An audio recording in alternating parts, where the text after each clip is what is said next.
Alright, time to get serious. Hey, we're back at you, Council Report, Road to Recovery. We're doing step 2 tonight with John and Greg, and these guys, they know all about this AA shit, and they're teaching me every day, so they about to do their thing. I'm about to fuck around with Buddha, whatever the fuck. I'm about to meditate. Yeah, go ahead. All right, yeah, we're going to talk about the second step. We're going to pick up where we left off at. Here's a little bit of reading beforehand. Many of us exclaim, what an order. I can't go through with it. Do not be discouraged. No one among us has been able to maintain anything like perfect adherence to these principles. We are not saints. So what I hear from that is hopelessness, and that we're dealing with an unresolved issue at hand. So what's the point? Oh, shit, I'm supposed to be motivated. That's right. Well, Well, the point is, we're willing to grow along spiritual lines. The principles we have set down are guides to progress. We claim spiritual progress rather than spiritual perfection. Our description of the alcoholic, the chapter to the agnostic, and our personal adventures before and after made it clear 3 pertinent ideas. A, we were alcoholic or drug addict, and we could not manage our own lives. B, that probably no human power could have relieved us from our alcoholism or addiction. And 3, that God could and would if he were sought. Now, the second step is we came to believe that a power greater than ourselves could restore us to sanity. You know the definition of insanity? It's doing the same thing over and over. again. Say it. What is it? It's a broken record. It's doing the same thing over and over again and not learning the difference. Expecting different results. Mm-hmm. Yeah. So when we try a little controlled drinking, try a little controlled drugging, if you can do that, good for you, because none of us 3 men here can. So, Now you talked 3 points: manageability. There's nothing that can turn us from the addiction itself. Manageability is a big one. So you want to touch on that a little bit? yeah, we absolutely. And what was the second point there? That probably no human power could have restored us to sanity. And that means science. So Yeah. there's no drug, there's no cure. Well, this is the cure. This book here, this is a AA book. We call this in recovery the big book. Like the Bible. Yeah. Some wise You guys. guys know who Bill is? Dr. Bill? Dr. Bill's the founding father at Alcoholics Anonymous. He wrote the book. Him and Dr. Bob wrote the book. The first edition. Now this is the 4th edition. Did you know Bill, after he got sober, he started doing LSD? I didn't know that until last week. Yeah, that was a really new one by me. But yeah, Yeah, so that means I could do weed. no. I'm just kidding. Go ahead, man. I fuck around too much. No, it's all right. We're here to have fun. So we came to believe a power greater than ourselves could restore us to sanity. When I start trying to do controlled drinking, I can't. And that's a strong word. I can't. I cannot sit there and have 1 or 2. After this last bout, I would start with 4 shots and then take 2 every 15 minutes from there. And this is a progressive disease. Trust me on this. And it's harder to come back after you have years and years of sobriety and to come back in this program. And I'm trying to humble myself again and to give my life over to the care of God as I understand Him. And that's a big point in the second step. What you got, John? Well, for the folks who don't believe in God or the agnostic type or atheist or what may you be, your higher power can be anything. And you may have heard that your higher power can be a chair or something like a piano or something. To me, that's a little that's a little extreme of an example.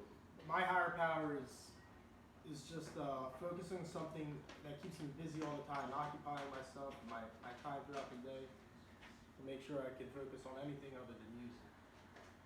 Now, I do pray, but I know what. I do pray, But but it's not necessarily to God all the time. I just pray for hope. that's all right. Pray for my loved ones. Whatever works for you. So that's my own instance. I'm not I was raised and brought up Catholic, but I'm not necessarily the religious type. I'm not atheist. Maybe I am falling under the agnostic type category, but that's the way I choose to pray. I pray to the universe, some might say. So Spirituality. have you came to believe that a power greater than yourself could restore you to sanity and work in the 12 steps of recovery? If I came to believe that power greater than myself? No, not yet, because I'm still in this chair. That's okay. No, But I believe in it, and I trust the process, like they say. You gotta believe in something, otherwise you're just gonna be stuck in dead water. What do you got to say, Pete? I don't know, I'm learning from you guys. All I know is I'm sober for 9 days. Well, I know for a fact that when I was drinking, I could not manage my own life. I was living for alcohol and nothing but, and I would not answer the phone to anybody except my sister and my mom, and they knew I was lit. Our guy here has a lot of wisdom, and so I take things from what other people have to say. A lot. Over 20 years sober. Yeah, I had 20 years sober. I actually had 23 years, but I don't count the last 3 because I lost my spirituality. And I'm not talking about religion. I'm talking spirituality, and that's what we stress here in this program. When I first made the phone call, first time I went, I did have the luxury going to a rehab facility, and we're in a wonderful place here. And I'm so happy, grateful that I can be here. But you guys can do it too. But spirituality and religion are 2 totally separate entities. So that's what I learned. And when I made that phone call, the first thing my second father told me is, you got to get right spiritually, kid. And I'm saying, what the fuck does this guy know about spirituality? Well, he got sober. I knew him when he was a drinking hardcore drunk. I worked for the man. And he's talking to me about spirituality?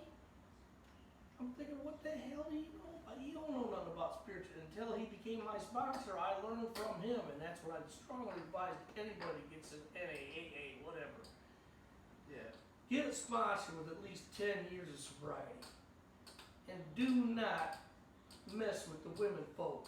Guys stay with the guys, the girls stay with the girls. That's called the 13th step, is when you start fucking around with somebody else in the program. It never works. Never works. Oh, I'm gonna make it work. I'm just kidding. Some of us. You know me, Yeah, G. I know. You know I fuck around. We all do. We love playing, and that's part of our recovery. I try to use humor in my recovery. Me too. Yeah, laughter's the best medicine for me. Yeah. We cut up all day long here, except when there's a drama in the house. No, it's been. How many men we got living here? 9 men, all different races, all different creeds, different sexual orientations.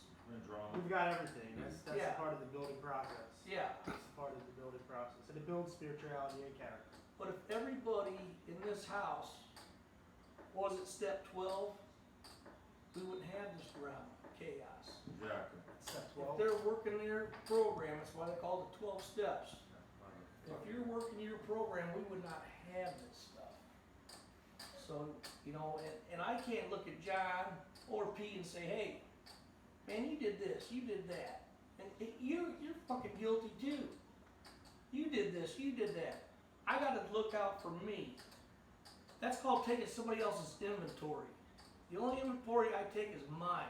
That's it. And the only thing I can do is be there for my brothers if they want to talk. Where's that racist motherfucker Mish? He needs to hear this shit. You stole my soda, motherfucker. You racist motherfucker. Our friend of this is British Indian. He's Indian, but British just, I don't fucking know. Yeah, he's He British definitely Indian. sounds British, that's for sure. He was on the other night. Oh, yeah. He's gonna teach me how to play cricket. You racist motherfucker. He ain't no racist motherfucker. That's pretty much all I got on the second step Great. for tonight. Great job. That was We'll be back for the third step. Thank you, John. Thanks Thank for you, having Greg. us, Pete. Thank you, B, earlier, and thank you for recording. And just want to say thank you. I'll be black. no shots tonight. Peace out. No shots. No shots.